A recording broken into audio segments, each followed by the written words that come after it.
نبوت اور رسالت کا سلسلہ یہ جاری اور ساری رہا۔ اس کا اختتام امام الانبیاء سید المرسلین خاتم النبیین صلی اللہ علیہ وسلم کی ذات پہ ہوا، اور اللہ تعالیٰ نے نبوت اور رسالت کی آمد کا سلسلہ بند کر دیا۔ خاتم النبیین مرزا قادیانی بھی مانتا تھا، اور مرزا قادیانی یہ ترجمہ نہیں کرتا تھا، کیونکہ اگر اس کا ترجمہ آخری نبی کر دیا جائے تو بات ختم ہو جائے گی، اس کے بعد کوئی اور نبی آ نہیں سکتا۔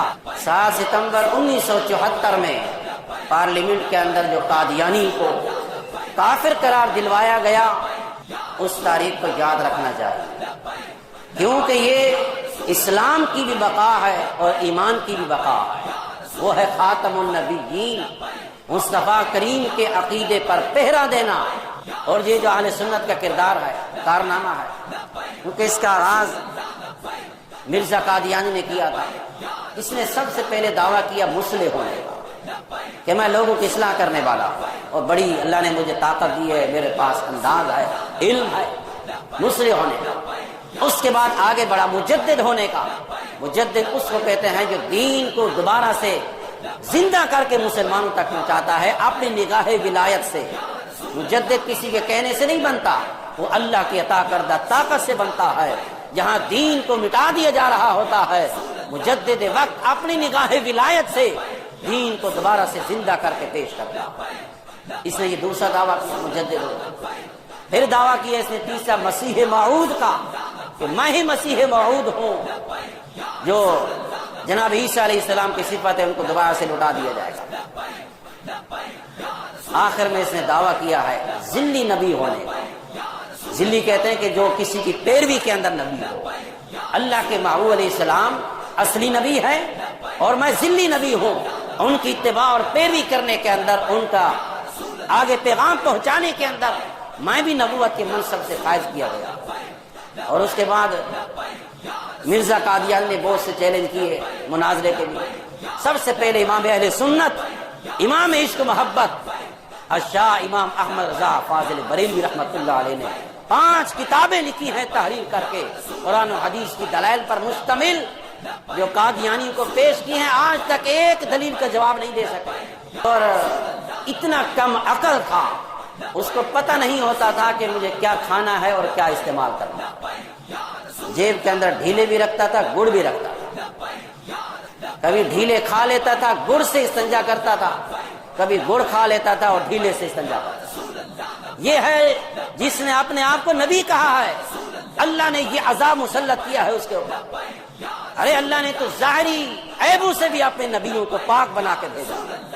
اللہ کا ہر نبی ہر قسم کے عیب سے پاک تھا، کیونکہ اللہ کا وہ نمائندہ بن کے آ رہا تھا۔ یہ تو ہمارے محبوب کریم کا ذلی نبی ہونے کا دعویٰ کر رہا تھا۔ ہمارے نبی کو تو اللہ نے ایسے بنایا ہے جس طرح محبوب کریم نے اپنے آپ کو بننا پسند فرمایا۔ 1953 کے اندر قائد اہل سنت مولانا عبدالستار خان نیازی رحمۃ اللہ علیہ نے یہ قرارداد پیش کی تھی، اور یہ تحریک چلائی تھی ختم نبوت کے تحفظ، اور اس کے اندر بھی آپ کو سزائے موت سنائی گئی، اور بڑے مجاہدانہ انداز سے آپ نے یہ کیس لڑا۔ اور جب آپ کو سزا سنائی گئی، آپ اندازہ لگائیں کیا کمال تھا اہل سنت کے علماء کا۔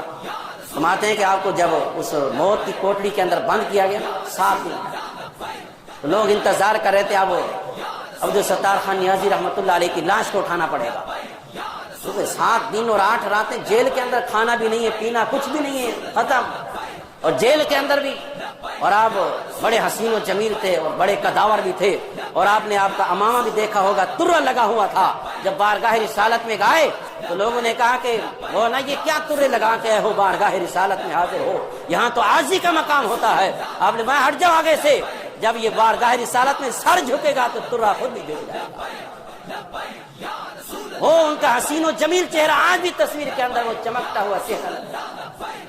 جب جیل کے اندر آپ کو دیکھا، جو آپ نے قمیض پہنی ہوئی تھی وہ قمیض چھوٹی ہو گئی تھی اور قد بڑا ہو گیا تھا، طاقتور ہو گئے تھے۔ جیلر نے کہا کہ یہاں تو جو آتے ہیں وہ سکڑ جاتے ہیں ڈر کی وجہ سے، آپ کے تو کپڑے بھی چھوٹے ہو رہے ہیں اور جسم آپ کا موٹا ہو رہا ہے۔ فرمایا دوسرے لوگ آتے ہیں جرم کر کے، عبدالستار خان نیازی آیا ہے مصطفیٰ کی محبت۔ میں ہمیں ڈر کا ہے کہ جان بھی ملی ہے تو مصطفیٰ کی وجہ سے ملی ہے۔ اور جب 7 دن 8 راتوں کے بعد آپ کو جیل سے باہر نکالا نا، آپ تو حشاش بشاش، چہرہ چمک رہا ہے، حسین و جمیل ہے، اور لوگ حیران ہو گئے ہیں کہ عبدالستار خان نیازی زندہ ہو کے کیسے آیا ہے۔ انہوں نے کہا کہ آپ تو دنیا سے رخصت ہو جانا چاہیے تھا، آپ کو کھانا نہیں ملا، پینا نہیں ملا، کیسے؟ فرمایا کہ ہمیں تو کوئی ڈر نہیں تھا، خوف نہیں تھا۔ جب آپ سے پوچھا کہ آپ کی عمر کتنی ہے، فرمایا 7 دن اور 8 راتیں۔ انہوں نے کہا یہ 7 دن اور 8 راتوں کا تو چھوٹا سا بچہ ہوتا ہے، آپ تو جوان ہو گئے، داڑھی بھی آپ کی سفید ہو گئی ہے۔ فرمایا نہیں، بس جب سے مصطفیٰ کے لیے میں اس کوٹری کے اندر بند ہوا ہوں نا، ان لوگوں نے یہ سوچ لیا تھا کہ عبدالستار خان نیازی کی موت اس کوٹری میں لکھی جا چکی ہے۔ فرمایا میں نے لوح محفوظ سے دیکھ لیا تھا، میری موت یہاں پہ نہیں ہے۔ فرمایا بس میں تو اپنی زندگی یہی سمجھتا ہوں کہ ایک ایک لمحہ جو مصطفیٰ کی ناموس کے اوپر پہرا دینے کے لیے گزرا ہے نا، میری عمر 7 دن اور 8 راتیں ہیں، باقی عمر تو میں شمار ہی نہیں کرتا، بس عمر تو وہی ہے جو مصطفیٰ کی ناموس پہ پہرا دینے کے اندر گزری ہے۔ اسی ہے اہل سنت علماء کا کردار۔ 7 ستمبر کی بات ہے جب پارلیمنٹ کے اندر کیس چلایا گیا، امام شاہ احمد نورانی صدیقی رحمۃ اللہ علیہ نے جمعیت علماء پاکستان کا کارنامہ جو آج پیش کرنا ہے آپ کے سامنے، اور انہوں نے 1974 7 ستمبر اس قانون کے اوپر سین کروائے تھے ذوالفقار علی بھٹو سے، اور اگست کی 1 تاریخ کو مناظرہ ہوا وہاں پہ پارلیمنٹ کے اندر مرزا ناصر قادیانی سے، اور اس نے کہا کہ میں پہلے مناظرہ کروں گا شاہ احمد نورانی صدیقی سے، اگر یہ مجھے شکست دیتا ہے تو پھر آپ قانون کو پاس کریں۔ اور اگلی بات سوچنے کی بات ہے، لمحہ فکریہ ہے، الحمدللہ یہ اہل سنت کا کردار ہے جنہوں نے جناب صدیق اکبر کے دور سے لے کر آج تک اور قیامت تک انشاءاللہ اہل سنت قائم رہے گی اور مصطفیٰ کی ناموس پر پہرا دیتی رہے گی۔ اور آپ یہ اگلی بات سننا کہ جب چیلنج ہوا، مناظرہ کی آغاز کیا اس نے مرزا ناصر قادیانی نے، چیلنج کیا اور اپنی دلیل کے طور پر پیش کی نا، اس کے ہاتھ میں جو کتاب تھی تحذیر الناس، قاسم نانوتوی کی لکھی ہوئی تھی، قاسم نانوتوی کی کتاب لکھی ہوئی ہے جس پہ وہ دلیل پیش کر رہا ہے کہ قادیانی جو ہے وہ نبی ہو سکتا ہے۔ اس نے کہا دیکھیں یہ اہل سنت کا ایک امام ہے قاسم نانوتوی، وہ لکھ رہا ہے اگر کوئی نبی علیہ السلام کو خاتم النبیین مان کے کہتا ہے کہ میں اس کے تابع ہو کر نبی ہوں تو حضور کی خاتم النبیین میں کوئی فرق نہیں۔ ہماری یہ دلیل ہے، اہل سنت کی کتاب سے دلیل دے رہا ہوں۔ قائد اہل سنت نے فرمایا کہ جس کی کتاب سے تو دلیل دے رہا ہے ہم اس کے اوپر حکم وہی لگاتے ہیں جو تمہارے اوپر لگاتے ہیں، جو حکم تمہارے اوپر ہے نا ان کے اوپر بھی ہم وہی حکم لگاتے ہیں۔ آپ صاحب ایمان کی کتاب سے دلیل پیش کریں، اگر اس سے آپ دلیل پیش کر دیں گے نا ہم اپنے نظریے سے ہٹ جائیں گے۔ عقیدہ وہ پیش کریں جو پہلے صاحب ایمان تو ہو، مسلمان تو ہو پہلے۔ تاریخ اٹھا کر دیکھیں 7 ستمبر کی، مولوی محمود وہاں بیٹھا تھا، کھڑے ہو کر قائد اہل سنت کی داڑھی کو چوما اور فرمایا کہ سلام ہو آپ کو، اگرچہ آپ نے ہمارے اکابرین میں سے کسی ایک کے اوپر سخت جملہ کہا ہے لیکن آج اس جملے کی ضرورت تھی، اگر آپ یہ پیش نہ کرتے تو یہ کبھی قانون پاس ہو ہی نہیں سکتا۔ اور جب یہ تلخ کلامی ہوئی ذوالفقار علی بھٹو نے کہا او نورانی صاحب یہ تو مسجد و مدرسے کے مسئلے ہیں، ان کو وہاں جا کے حل کریں، یہ کوئی پارلیمنٹ کا مسئلہ تھوڑی ہے۔ آپ نے فرمایا مسجد و مدرسے کے اندر یہ مسئلے حل ہو چکے ہیں، اب اس کو حل ہونا ہے تو پارلیمنٹ کے اندر ہونا ہوگا۔ آپ نے فرمایا اچھا آپ یہ بتائیں آپ جس کرسی پہ بیٹھے ہیں آپ کے سامنے کو کرسی رکھ کر کہے کہ یہ بھی وزیر اعظم ہیں اور میں بھی وزیر اعظم ہوں تو آپ اس کو کیا کہیں گے؟ کہنے لگا میں یا تو اس کو پاگل کہوں گا یا باغی کہوں گا۔ فرمایا یہ تو کرسی آپ کی عارضی ہے، جس کرسی والے کے ہم بات کرتے ہیں اس کو تو مقام محمود ملے گا، اس کو رب مقام محمود عطا فرمائے گا۔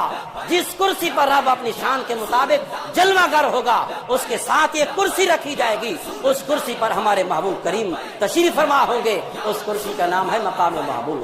فرمایا یہ تیری کرسی تو عارضی ہے، ہم جس نبی کی بات کرتے ہیں وہ تو مقام محمود پر فائز ہیں، اگر اس کے بارے میں آپ کی کرسی کے بارے میں کوئی کہے تو آپ کہیں پاگل ہے، اور حضور کی کرسی کے مقابلے میں کہہ رہا ہے تو آپ کہتے ہیں مسجد و مدرسے کے مسئلے ہیں۔ فرمایا نہیں نورانی میاں آپ ٹھیک کہہ رہے ہیں۔ فرمایا اگر ٹھیک ہے تو پھر سین کریں نا اس پر۔ اور ذوالفقار علی بھٹو نے کہا تھا کہ نورانی میاں سین تو آپ کرا رہے ہیں لیکن میں اپنی موت کے پروانے پہ سین کر رہا ہوں۔